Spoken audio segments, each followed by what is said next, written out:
সঁচাকৈয়ে মোৰ খুবেই ভাল লাগিছে যে ৰূপকৰ একাডেমীয়ে যিটো এটা বাৰে বৰণীয়া সাংস্কৃতিক শোভাযাত্ৰা আয়োজন কৰিলে ইয়াতে মোক উদ্বোধন কৰিবলৈ মাতিছিলে।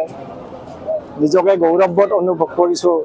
লগতে এই সাংস্কৃতিক শোভাযাত্ৰাৰ যিখিনি ল'ৰা ছোৱালীয়ে পাৰ্টিচিপেট কৰিলে বিভিন্ন ধৰণৰ প্ৰতিযোগিতাত, অৰ্থাৎ বাৰে বৰণীয়া যিটো আমাৰ সংস্কৃতি, অসমৰ সংস্কৃতি সেইটো প্ৰতিফলিত হৈছে। আৰু লগতে মই ৰূপকৰ একাডেমীৰ উত্তৰোত্তৰ কামনা কৰিছোঁ।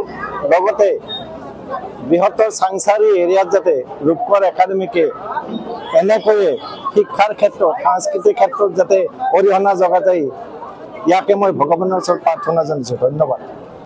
তাৰ লগতে আমি আজি সাংস্কৃতিক শোভাযাত্ৰাটো উলিয়াওঁ আৰু এই সাংস্কৃতিক শোভাযাত্ৰাৰ আমাক উদ্বোধন কৰে বিখ্যাত কাৰ্টুনিষ্ট আমাৰ প্ৰদীপনাথ ডাঙৰীয়া আৰু লগতে বলেন্দ্ৰ পাটগিৰি ছাৰে। আৰু তেওঁলোকৰ দুজন ব্যক্তিৰ উপস্থিতিয়ে সঁচাকৈ আমাক আলোকিত কৰিলে। আমি বিচাৰিছিলোঁ যে আমাৰ এই অঞ্চলটোত সাংস্কৃতিক দিশত এক জাগৰণ আহক আৰু সেই জাগৰণ আনিবলৈ আমি সক্ষম হৈছোঁ। কাৰণ আমাৰ প্ৰতিজন ছাত্ৰ ছাত্ৰীয়ে বিভিন্ন ক্ষেত্ৰত অসমীয়া বাৰবৰণীয়া সংস্কৃতিৰ ক্ষেত্ৰত তেওঁলোকৰ পাৰদৰ্শিতা দেখুৱালে আৰু সঁচাকৈ ৰাইজে আলোকিত হৈছে আমাৰ এই শোভাযাত্ৰাটোত। আৰু এই শোভাযাত্ৰাটোত আমাক বিভিন্নজন ব্যক্তি তথা প্ৰতিষ্ঠানে সহযোগ কৰিছে। চাংচাৰী আৰক্ষী চকীয়েও আমাক সহযোগ কৰিছে। ধন্যবাদ। উত্তৰ কামৰূপৰ এখন উল্লেখযোগ্য শিক্ষানুষ্ঠান। এই শিক্ষানুষ্ঠানত যি বাৰ্ষিক যি কাৰ্যসূচী, এই কাৰ্যসূচীৰ আজি প্ৰথম দিনাৰ সাংস্কৃতিক শোভাযাত্ৰা আছিলে। এই সাংস্কৃতিক শোভাযাত্ৰাত মোক উদ্বোধন কৰিবলৈ মাতিছিলে আৰু খুব ভাল লাগিলে অনুষ্ঠানত অংশগ্ৰহণ কৰি। আৰু লগতে যি শোভাযাত্ৰাৰ জৰিয়তে যি সাংস্কৃতিক পৰিৱেশ এটা গঢ় দিয়াৰ চেষ্টা চলাইছিলে, সেইটো নিশ্চয় সাৰ্থক হৈছে বুলি মই ভাবিছোঁ। আৰু অনাগত দিনতো ৰূপকৰ একাডেমী অকল শিক্ষাই নহয়, খেলা ধূলা বা বিভিন্ন কলা সংস্কৃতিক আগুৱাই নিবৰ কাৰণে এখন প্লেটফৰ্ম তেওঁলোকে তৈয়াৰ কৰিছে।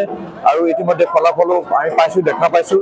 ভৱিষ্যতেও তেওঁলোকে এনেকৈ আগবাঢ়ি যাব। আমাৰ এই অঞ্চলৰ ছাত্ৰ ছাত্ৰীসকলক এটা সুস্থ বাতাবৰণ সৃষ্টি কৰাত যি অৰিহণা ৰূপকৰ একাডেমীয়ে দি আছে, ভৱিষ্যতে দি যাব, তাকে মই আশা কৰিলোঁ।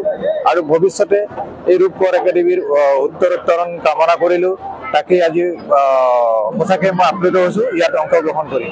আৰু বিশেষ নকওঁ, এইখিনি কৰিলে মই খুব আনন্দ পাই আছোঁ মই আজি এইটো কাৰণে যে ৰূপকৰ একাডেমীয়ে ইমান ধুনীয়া এটা পৰিৱেশ সৃষ্টি কৰিছে আমাৰ এই অঞ্চলটোত। আমাৰ চাংচাৰীয়ে নহয়, উত্তৰ কামৰূপ বুলি ক'ব পাৰোঁ। উত্তৰ কামৰূপৰ শিক্ষা, খেলা ধূলা, কলা সংস্কৃতি সকলো দিশতে তেওঁলোকে ল'ৰা ছোৱালীখিনিক আগবঢ়াই নি আছে। ধন্যবাদ।